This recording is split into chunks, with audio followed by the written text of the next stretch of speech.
ధాన్యం సేకరణ ప్రభుత్వానిదే అని అన్నారు కేంద్ర మంత్రి కిషన్ రెడ్డి. ఈ సందర్భంగా ఆయన స్పష్టం కూడా చేశారు. రైతుల పట్ల ప్రభుత్వానికి చిత్తశుద్ధి లేదన్నారు. కాంగ్రెస్ పాలనలో రైతులు ఇబ్బంది పడుతున్నారంటూ కూడా ఆయన ఆగ్రహం వ్యక్తం చేశారు. ధాన్యం కొనుగోళ్లపై ప్రభుత్వానికి క్లారిటీ లేదన్నారు కిషన్ రెడ్డి.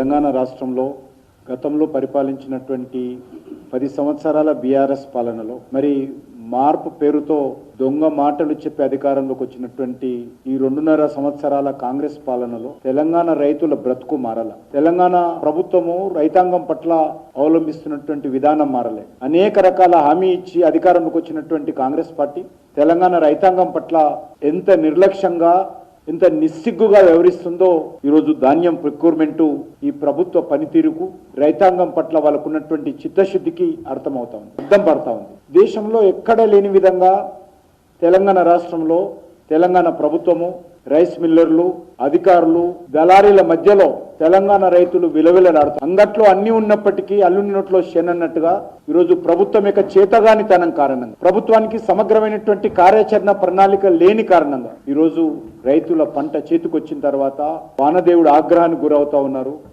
భారతీయ జనతా పార్టీ పార్లమెంట్ సభ్యులు భారతీయ జనతా పార్టీ శాసనసభ్యులు యాత్ర చేసేంత వరకు ఈ ప్రభుత్వం నిమ్మకు నీరెత్తినట్లు కూర్చున్నది. మంత్రుల ఛాంబర్